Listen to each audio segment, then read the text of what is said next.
Well, welcome back. We're continuing our conversation with Emily Farrell from Thrivent. We're discussing ways to set up estate planning, how to deal with your loved ones when you're doing it, and all of those kinds of things.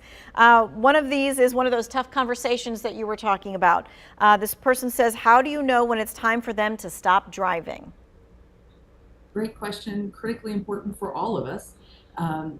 This is where I think a network of friends, families, physicians, people who can help make observations like that. It seems like you're having a little trouble driving. Um, what are your plans? What would you like to do? To give them a chance to voice what they really think. Now, there may be some dementia issues or other things like that. So you have to be very conscious of the language you use and being aware of their body language. Sometimes it's easier to have a third party to blame. So your doctor says, you don't need to be driving anymore. I'm sorry, but we have to take these away from you. So it's not your fault per se, not to lie, but being gentle and sensitive. These are again major changes, and so when you have a team that you can lean on, so again, the doctor, the attorney, the financial advisor, family, friends, church members, you can really prepare yourself to lean on the other people who can help you with these tough conversations. Yeah, because you might see that your parent is not being able to drive as well, but what they're seeing is they're going to have no independence if they don't get to drive. So there is definitely a delicate balance there. Right, there's fear of giving up the independence, and also disorientation of, wait, I'm the parent, you're my kid. Why are you telling me what to do? But as we know, those relationships shift as time goes by. So again, you just have to be sensitive. And of course, every relationship is different. I'm certainly generalizing here, but using the body language as cues and listening for how they feel, make sure they know that they're being heard. Okay, well, this kind of follows this. How do you get them to treat you like an adult and not as a child? So this has got to be a parent out there who knows that their kids are kind of parenting them and maybe is not kind of happy with how the treatment is being handled.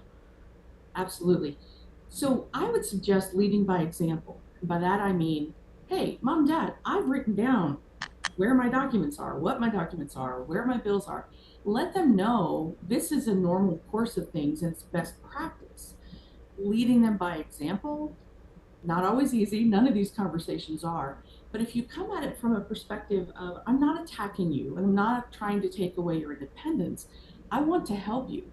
I love you, and I want to be there for you in the practical ways that would be very helpful for all of us. Mm-hmm. All right, so this person's saying, how do you handle an elderly parent who needs to take medicine, but after reading the side effects will not take the medicine, but tells the doctor they are? Oh my goodness. Well, that is when you absolutely need to have someone named as a healthcare power of attorney who is able to go to those appointments and keep people on track. It's certainly not something we want to lie about, right? But it's very easy to shut things off and not understand the big picture of why you need this particular medication. And with everything in life, there are risks. You've got to weigh the good, the bad, and make the best decision you can, but get the help you need from the professionals. So talk with the doctors, talk with the PAs and the staff, and maybe even pull them aside ahead of time and say, I don't believe that she's representing exactly what's happening here. How can we handle this? And again, lean on some other folks to help you. This person's asking, what's the difference between a trust and a will? Great. Excellent question. Now, I am not an attorney, nor do I play one on television, of course. Um, in broad strokes, a will is a document in which you can name your beneficiaries and specific items that you might want to go to certain people or certain entities like a church or St. Jude's, whatever charity. Again, that's very broad strokes. But a trust is an agreement that's written up to be an entity that you own, you are the grantor, and you can use the assets that are inside the trust, but the trust is its own entity. So when you pass away, that trust will now become irrevocable, have its own tax ID number, and you would name trustees to take care of those things for you. The key is, if you have a trust agreement written up, great, be sure to retitle your assets to the name of the trust. So that's definitely where you want to get your financial advisor and your attorney involved to make sure that you're not causing yourself or your heirs a tax liability inadvertently. You want to be very deliberate about those things. I've seen it too many times where people go through the trouble to get all their legal documents done and have a trust agreement written up, but they don't make the assets that they intended to be in that trust owned by the trust. These are pretty complicated topics, and certainly an attorney can help. But also, your financial advisor has experience with these things. So, as long as you have someone you trust that you know you can depend on, and a team that you can lean on, I think you'd be in good shape. And I really like what you said, you know, it has to be done through like your lawyer or your financial planner kind of person. Just thinking that you have documents and that they all are relating to each other without having somebody to oversee it is probably not smart. Right. You're leaving yourself and your heirs up to not just the pain of losing you, but much more in taxes and fees and penalties. So being deliberate now while it's a pain and it's tedious will absolutely be the best gift you can give to the people who love you and the people you love. And what do you do when your siblings want to take a different route for caring for your parents than you do?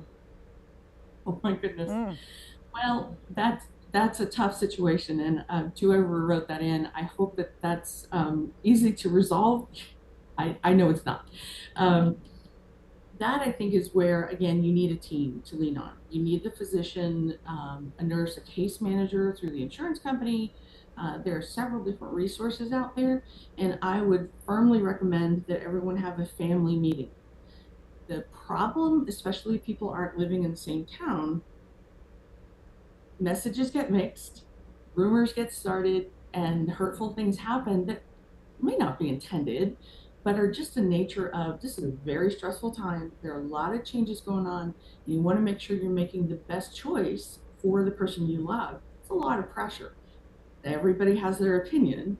So that's where I think you've got to come together as a group and have those discussions both about the parents and the adult children and the grandkids. Right. Okay. And maybe do it on Zoom so everybody can see everybody's faces, right? You can do that now. All right. We're going to take a quick break. We're going to check in on the forecast. We'll be back with our last segment.